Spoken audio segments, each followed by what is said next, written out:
Hello, I'm Peter Underwood. This is News from the Water. £150 million more than reality.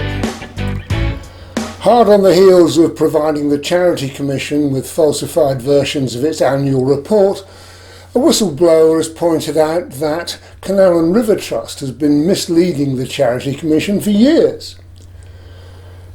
My colleague Alan Richards has discovered that CRT's annual returns for 2016, 17 and 18 vastly overstate the Trust's income from donations and legacies by about £150 million over the 3-year period.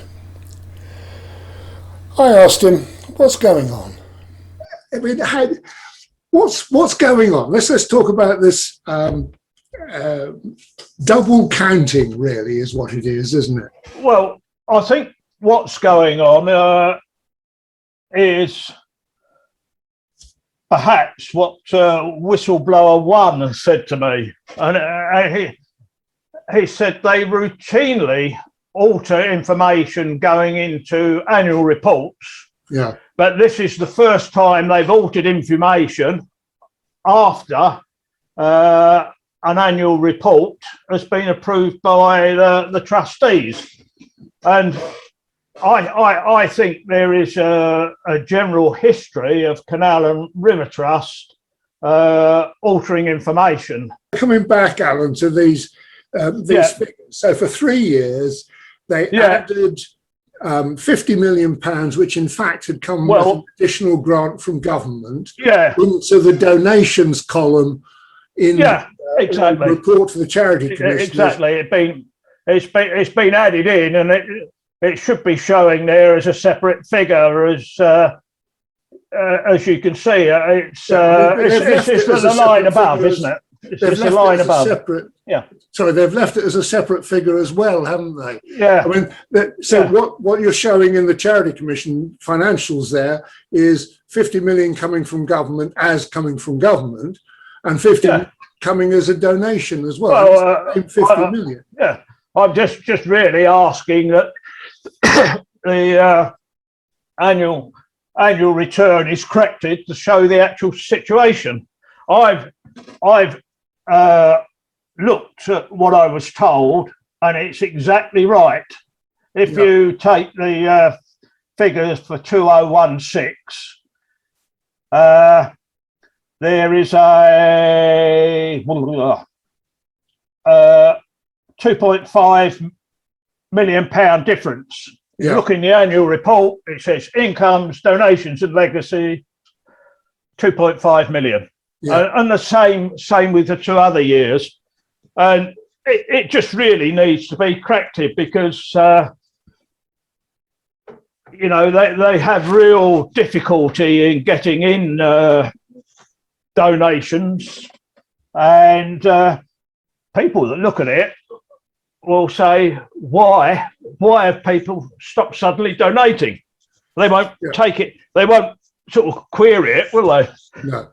So what was the motivation in effect in just sort of faking the figures? I mean, why do that? That's right. Yeah, correct them. Correct them. Yeah.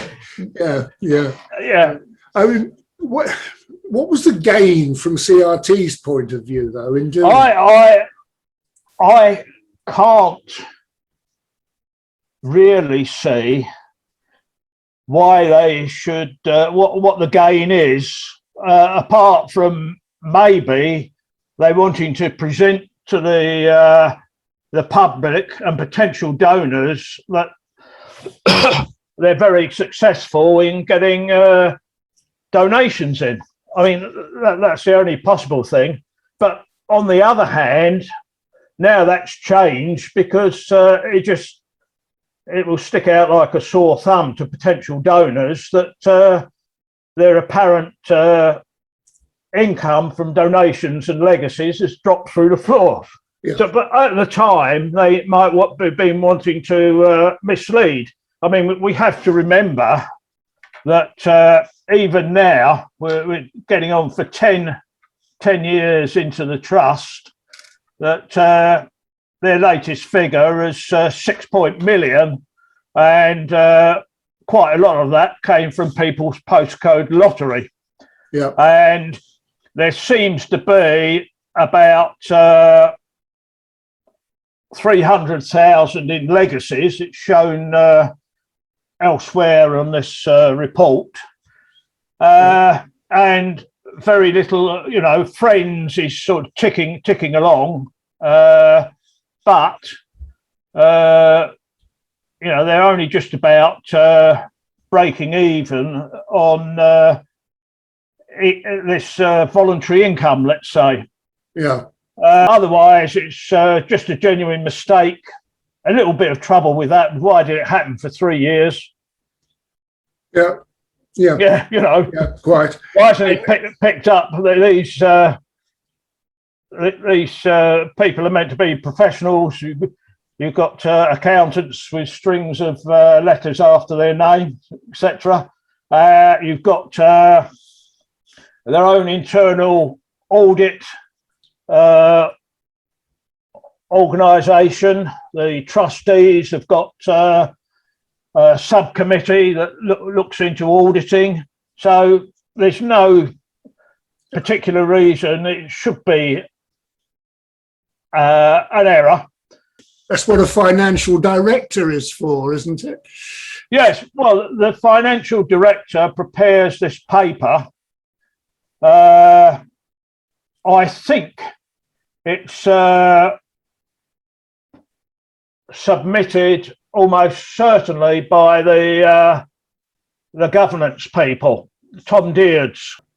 Yeah. Well, some suggestion from your informant that the information changed between leaving the financial director and arriving at the charity commission. Well, that is the accusation that the financial director did a job properly, and because this form is filled online, it was subsequently changed.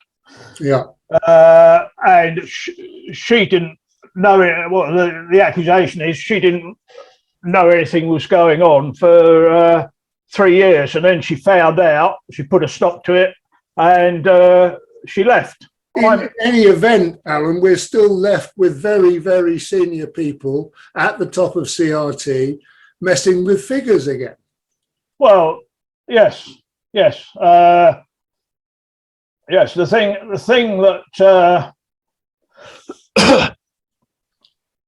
the thing is, I'm left with this horrible suspicion. It was put to me, and the more I think about it, the more I think it might be true that the trustees have a board meeting. At the end of that board meeting, everybody goes except Richard Parry. They have a private meeting with Richard Parry, and following that, the board have a private meeting themselves. Now, this has been going on since the Toddbrook incident. I thought that when I first read it in the minutes that Mr. Parry was getting a rap over the knuckles. Yeah. But it's happened every meeting since. And what the suggestion is that they have the board meeting and then private meeting where they decide what they're going to do that's not minuted. Yeah. It's been suggested to me that the board has told Richard Parry to do whatever needs doing such that the review from DEFRA goes well. Alan, it occurs to me there are two major issues that come out of this. One is what appears to be an almost total lack of accountability. There's nobody who effectively is holding CRT to even to its own standards. Yes. Second is that they appear to they're not accountable. They don't have to be accountable to anyone. Well, the thing there, Peter, is that British Waterways weren't very accountable, but at least they were accountable to government. As a charity, they can't really be accountable to government. But they sort of are. There is some protections built in on the grant agreement. Yeah. But it looks to me as though DEFRA would love to give them a clean bill of health, because if you're saying, successful charity, they can stand on their own 2 feet without us giving them any more money, it's great. Yeah. And that is what government wants to do, let's face it. It comes back to what I was saying about no accountability. I mean, it's meaningless, most of this, isn't it? There is no accountability. DEFRA never query what's going on the grant agreement. They accept whatever they're told by Canal and River Trust. Canal and River Trusts are obviously not accountable to government anymore. The fact that you're a charity means that your individual funders can't actually tell you what to do. The grant agreement, I think, sails fairly close to the wind, but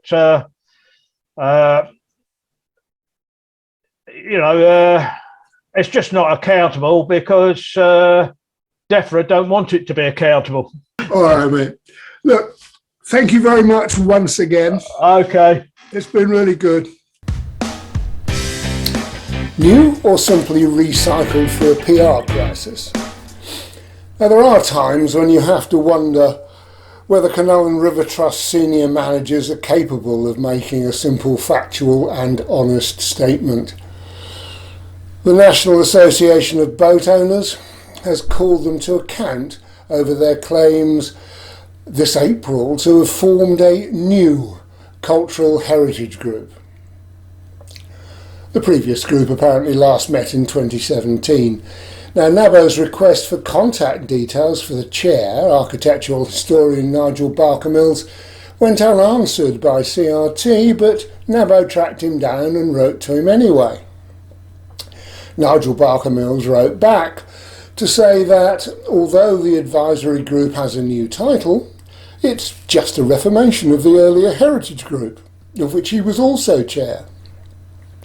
So not really a new group at all then. Of course, the April announcement came after widespread complaints about CRT selling more canal heritage, in particular Braunston's Stop House and Junction Cottage at Pontymoyle on the Brecon Canal. And it was clearly an attempt to convince angry protesters that CRT was taking them seriously. Richard Parry, chief executive at CRT, put out a press release talking about the finest examples of industrial heritage in the world and claimed that the impressive wealth of skills and experience that the group bring with them would prove invaluable. Yet NABO discovered from Nigel Barker-Mills that the group only has a strategic role and only advises on specific sites when asked.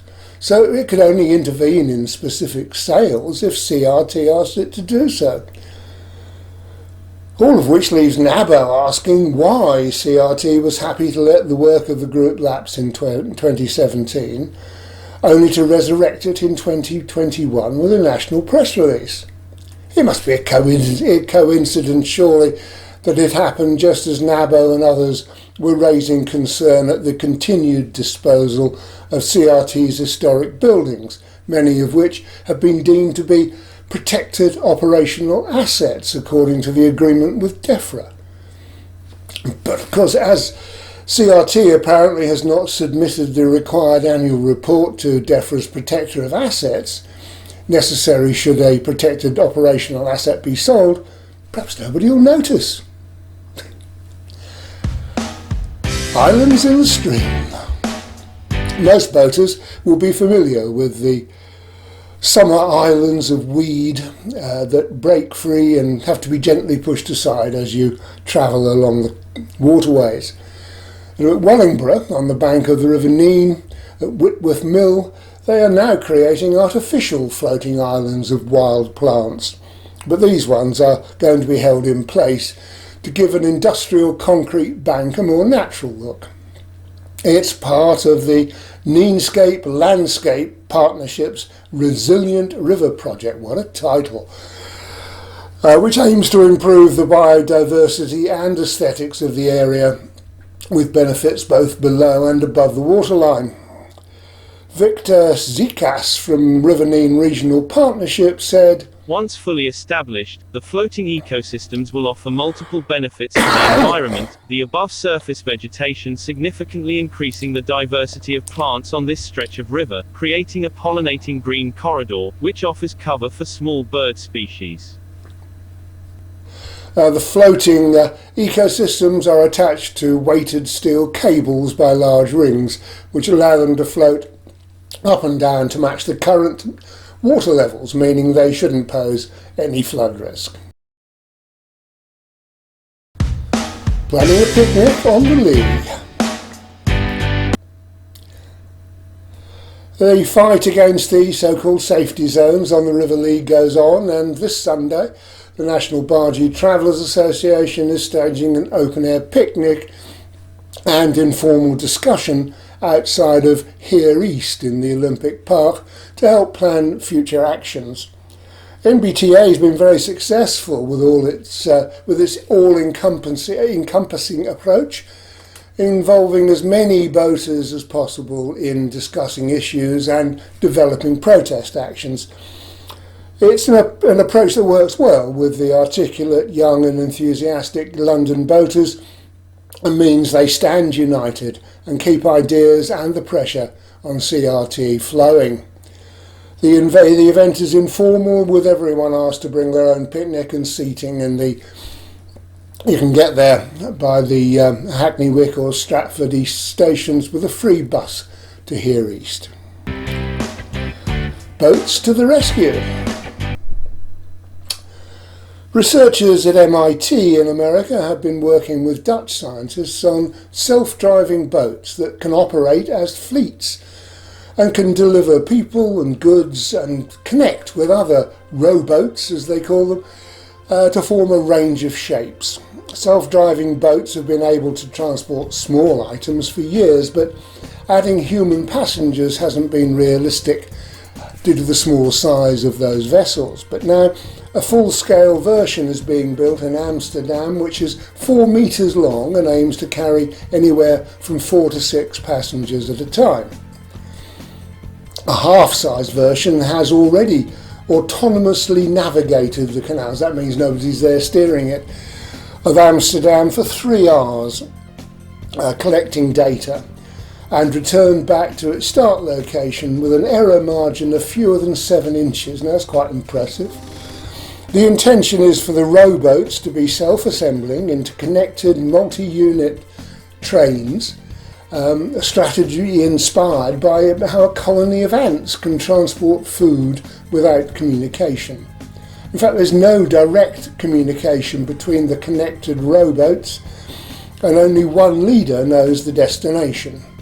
The leader starts off and heads for the destination, and the other robots estimate the intention of the leader and align their movements accordingly, according to the scientists, who call it cooperative transport, using a team of water vehicles. And they say it poses unique challenges, which are not the same with aerial or ground vehicles. Because of inertia and load, the vehicles on the water become much harder to control. Now, one of the main goals of this project is enabling self-assembly to complete tasks of collecting waste, delivering items, and transporting people on the canals. Imagine, they say, shifting some of the infrastructure services that usually take place during the day on the road, deliveries, garbage management, waste management, to the middle of the night on the water using a fleet of autonomous boats. Well, the shape of things to come, maybe. That's it from me this week. Talk to you again soon.